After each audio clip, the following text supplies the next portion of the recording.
बिस्मिल्लाहिर्रहमानिर्रहीम। कल का लेक्चर बच्चों हमने किन टॉपिक्स पे पढ़ा था? टाइम डायलेशन, लेंथ कॉन्ट्रैक्शन और मास वेरिएशन। आज हम इसके न्यूमेरिकल्स कवर करते हैं और स्टार्ट करते हैं सबसे पहले कल जहां हमने एंड किया था E is equal to m c square. इस इक्वेशन को यूज कैसे करना है? सबसे पहले याद रखना कि ये इक्वेशन दो पैरामीटर्स पे चलती है, एक किसी पार्टिकल की रेस्ट मास एनर्जी और एक उस पार्टिकल की moving mass energy. Rest mass का मतलब है जैसे इलेक्ट्रॉन है, रेस्ट मास इसका है 9.1 10 टू पावर -31 kg। अब ये मास पड़े पड़े बैठे बैठे कितनी एनर्जी के इक्विवेलेंट है उसको फाइंड करने का तरीका है E is equal to m naught c square. तो ये लिखा मैंने एम नॉट सी का square 3 multiply by 10 to power 8 का स्क्वायर क्या हो जाएगा 9 मल्टीप्लाई बाय 10 टू पावर 16। दोनों को मल्टीप्लाई करते हैं ना तो पहला आंसर हमारे पास इस कैटेगरी में आता है -15 जाउल्स में। अब यहाँ पे यूनिट क्या आ रहा है? लेकिन इस इक्वेशन के साथ जो छोटे पार्टिकल्स है ना उनकी एनर्जी रिप्रेजेंट करने का अच्छा यूनिट जाउल्स की बजाय समझा जाता है इलेक्ट्रॉन वोल्ट को। किसको समझा जाता है? तो देखो यहां पर हमने इसको तकरीबन 81.9 की बजाय 8.2 बना के पावर एक कम कर ली क्योंकि हमने एक डेसिमल को आगे शिफ्ट किया। यहाँ पे जाउल्स लिखा हुआ है, गौर से देखना। अगले स्टेप में इसको इलेक्ट्रॉन वोल्ट से मल्टीप्लाई और इलेक्ट्रॉन वोल्ट से डिवाइड। ये स्टेप करने के बाद ऊपर वाले इलेक्ट्रॉन वोल्ट को आपने कुछ नहीं कहना, नीचे वाले इलेक्ट्रॉन वोल्ट की वैल्यू लिख देनी 1.6 10 टू पावर -19 जाउल्स। यहाँ पे जाउल वाले यूनिट से 8.2 को 1.6 पे डिवाइड करें तो जवाब आता है 5.12। -19 ऊपर जाके +19 हो जाएगा तो ये पावर +5 आ जाएगी। एक डेसिमल अगर हम आगे और शिफ्ट कर दें और इसको 0.512 बना दें तो 10 की पावर 6 बन जाता है। और 10 की पावर 6 प्रीफिक्सेस में किसको कहते हैं? मेगा। तो rest mass energy of electron कितनी बन गई? 0.512 मेगा इलेक्ट्रॉन वोल्ट। ये मैंने आपको इक्वेशन का यूज भी सिखा दिया है और कैटेगोरिकली मैंने आपको न्यूमेरिकल नंबर 11.4 भी करवा दिया है, क्योंकि 11.4 न्यूमेरिकल में बुनियादी तौर पे यही पूछा है कि इलेक्ट्रॉन की रेस्ट मास एनर्जी क्या होती है। बुक्स पे अगर आप देखें और बुक्स पे 11.4 न्यूमेरिकल का आंसर देखें तो 8.2 10 टू पावर -14 जाउल्स भी आंसर में है और साथ ही 0.51 मेगा इलेक्ट्रॉन वोल्ट भी आंसर में है। बट मकसद क्या था ये समझना कि हम मास को एनर्जी में कन्वर्ट करने के लिए इस इक्वेशन को यूज कैसे करते हैं। तो 11.4 को ऐसे ध्यान में रखना कि ये एक तरह से सॉल्व हो गया है। 11.5 वाला जो है उसका पहला हिस्सा ये सारा कुछ ही है, यानी जब आप फिफ्थ न्यूमेरिकल करोगे तो उसमें ये वाला हिस्सा एज अ फर्स्ट पोर्शन आएगा। उसका सेकंड पार्ट फिर मैं बाद में बताता हूं, लेकिन अब हम स्टार्ट करते हैं न्यूमेरिकल नंबर 11.1 से। न्यूमेरिकल नंबर 11.1 है कि एक इलेक्ट्रॉन 0.995 सी की स्पीड पे एक्सेलरेट करता है और एक इवैक्यूएटेड ट्यूब में से गुजरता हुआ आगे जा रहा है। ट्यूब की लंबाई है 500 मीटर और इलेक्ट्रॉन के लिए वो ट्यूब कितनी लंबी अपीयर होगी? अब जाहिर बात है इलेक्ट्रॉन इतनी हाई स्पीड पे ट्रेवल कर रहा है तो लेंथ कॉन्ट्रैक्शन तो होगी। लेंथ कॉन्ट्रैक्शन का फॉर्मूला क्या था? L is equal to l naught multiply by 1 minus under root v square over c square. तो मैंने पहले न्यूमेरिकल में ज्यादा तफसील इसीलिए दी है कि ये वैल्यूज पुट कैसे करनी है। इस वेलोसिटी की जगह आपने ये गिवन वेलोसिटी 0.995 इसका भी स्केयर और सी का भी स्केयर। आगे भी आप जितने फॉर्मूलाज देखोगे सी का स्केयर सी के स्केयर से हमेशा कैंसिल होगा, तो इसकी वैल्यू लिखने की जरूरत नहीं है। कैंसिलेशन हो गई। अब 1 में से ये नंबर स्क्वायर लेके माइनस करना है, उसका अंडर रूट अप्लाई करना है और फिर जो नंबर आएगा उसको 500 से क्या कर देना है। तो हमारे पास कॉन्ट्रैक्टेड लेंथ का आंसर कितना आ जाएगा? 50 मीटर। सारा ट्रिक सिर्फ इस वैल्यू को पुट करने में। फॉर्मूला याद हो और वैल्यू पुट कर दे तो we got the right answer. Second numerical ये है कि एक न्यूट्रॉन एक स्टेबल पार्टिकल है, डिसइंटीग्रेट्स इन 20 मिनट्स। उसको डिसइंटीग्रेट खत्म होते होते तकरीबन 20 मिनट लगते हैं। अब वो कहता है कि अगर यही न्यूट्रॉन हम किसी न्यूक्लियस से या किसी न्यूक्लियस से ये न्यूट्रॉन इतनी स्पीड से बाहर निकले तो क्या इसका लाइफ टाइम इतना ही रहेगा? क्या टाइम डायलेशन ने समझाया था हमें? मूविंग क्लॉक्स टिक स्लो। तो इसकी असल जिंदगी अगरचे 20 मिनट है, लेकिन इतनी रफ्तार पर चलते चलते कि कितनी जिंदगी गुजार लेगा। तो उसके लिए आप टाइम डायलेशन का फॉर्मूला लिखोगे, t is equal to t naught 1 - v² over, again t naught की जगह कितने minutes, 20 minutes. What is the trick, velocity velocity की जगह पर और सी स्केयर से क्या हो जाएगा, कैलकुलेटर से कैलकुलेशन की तो हमारे पास टाइम 20 मिनट से बढ़ के कितना आ गया, यानी जिसका एक्चुअल लाइफ स्पैन 20 मिनट था वो रिलेटिविस्टिक स्पीड की वजह से 33.3 मिनट तक डिके नहीं हुआ। तो 13.3 मिनट उसकी लाइफ में ऐड हो गए, सिर्फ किस वजह से कि it was travelling at a very very high speed. 11.3 बिल्कुल वन जैसा है, लेंथ का फॉर्मूला है क्या है कि एक स्पेसशिप की लंबाई 100 मीटर है, while it is at rest with respect to an observer, कि जब कोई ऑब्जर्वर स्पेसशिप को रेस्ट पे ऑब्जर्व करता है तो उसकी स्पीड कितनी है, 100 metre.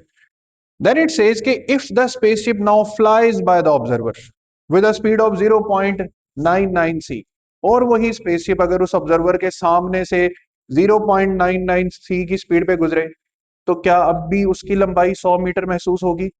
Now it will experience length contraction, now it will experience, पर रेस्ट पर है तो 100 है ना, लेकिन जब हाई स्पीड पे मूव करेगी तो उसकी लंबाई कम होगी।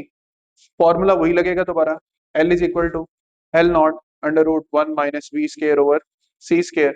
स्पीड पुट करनी है, दोबारा वही कुछ हुआ, c² से c², इस नंबर से अंडर रूट के बाद आया हुआ नंबर मल्टीप्लाई करेंगे तो देखो कितना फर्क पड़ गया है, 86 मीटर्स का फर्क पड़ा कि वो स्पेसशिप जो पहले 100 मीटर लंबी थी अब इतनी स्पीड पे वो ऑब्जर्वर के लिए कितनी अपीयर हो रही है, जस्ट 14 मीटर।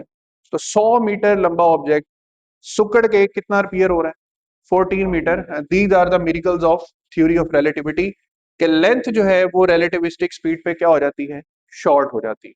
इसके बाद 11.4 न्यूमेरिकल आता है, इलेक्ट्रॉन की वैल्यू दी हुई है मास की और कहा है कि इसकी रेस्ट मास एनर्जी निकालें। सेम कैलकुलेशन, मास mc², पहला आंसर किसमें, जाउल्स में, उसके बाद इलेक्ट्रॉन वोल्ट में कन्वर्ट करने का तरीका है इलेक्ट्रॉन वोल्ट से मल्टीप्लाई भी और डिवाइड भी, एंड फाइनल 0.512। यहाँ की वैल्यू मैं दोबारा यूज नहीं कर रहा, दोबारा डिराइव नहीं करूंगा, ये याद रखना कि ये इलेक्ट्रॉन की रेस्ट मास एनर्जी है, इलेक्ट्रॉन की। अब 11.5 में जो उसने एक नई चीज दी है वो ये, असल हदफ उसने पूछा है कि इलेक्ट्रॉन की काइनेटिक एनर्जी कितनी है। इलेक्ट्रॉन की काइनेटिक एनर्जी का फॉर्मूला कल के टॉपिक में हमने पढ़ा था कि ये बुनियादी तौर पे होता है mc² माइनस m0c²। तो बच्चों ये m0c² तो हम यहाँ पे कैलकुलेट कर चुके हैं। अब हमारा मेन मकसद जो है वो mc² की कैलकुलेशन है। ये m क्या है, ये m है कि जब इलेक्ट्रॉन मूव कर रहा है किस स्पीड पे, 0.85 c की स्पीड पे, तो आप सब मुझे बताओगे इलेक्ट्रॉन का मास वही रहेगा जो पहले था, बढ़ेगा कि कम होगा, बढ़ेगा। मास इंक्रीज करता है, बॉडीज हैवियर हो जाती, तो वही इलेक्ट्रॉन जो पहले 0.512 मेगा इलेक्ट्रॉन वोल्ट एनर्जी के बराबर है, अब वो इलेक्ट्रॉन अगर मूव कर रहा है इतनी स्पीड पे, तो पहला हिस्सा न्यूमेरिकल का ये है कि पहले मालूम करो उसका मास बढ़ के हो कितना गया है। क्या फॉर्मूला लगेगा आपके पास, ई टोटल, ये ई टोटल का फॉर्मूला आपने जब फाइंड करना है तो पहले क्या फाइंड करना है, mass, m0 over under root 1 - v² over c²। दोबारा वही ट्रिक, m0 की जगह मास ऑफ इलेक्ट्रॉन, v की जगह पे 0.85 और c² ने c² से क्या हो जाना, कैलकुलेशन करके मास का केजी में आंसर आता है 1.73 10⁻³ kg। तो बड़ा तो है ना, वैसे इलेक्ट्रॉन का मास -31 kg में है, लेकिन अब आंसर किस में आ रहा है, तो 10 दर्जे या 10 डिजिट के साथ मल्टीप्लाई तो हो गया ना। अब आपने इस मास के साथ दोबारा अप्लाई करना है mc², ये वाला मास मल्टीप्लाई बाय, पहला आंसर किस में आएगा, जाउल्स में। फिर क्या करना है, इलेक्ट्रॉन वोल्ट से मल्टीप्लाई भी, और तो जब कर लेंगे तो ये हमारा टोटल एनर्जी का फाइनल आंसर आएगा 0.97 मेगा इलेक्ट्रॉन वोल्ट। तो जब हमारा इलेक्ट्रॉन रेस्ट पर है उसकी एनर्जी 0.512 है, जब हमारा इलेक्ट्रॉन बहुत हाई स्पीड पे रिलेटिविस्टिक स्पीड पे मूव कर रहा है तब उसकी एनर्जी हम कैलकुलेट कर चुके 0.97, 0.97 में से 0.512 को क्या कर दें, minus. So that is the kinetic energy of electron. There are two parts. पहला पार्ट, इलेक्ट्रॉन रेस्ट पे कितनी एनर्जी रखता है.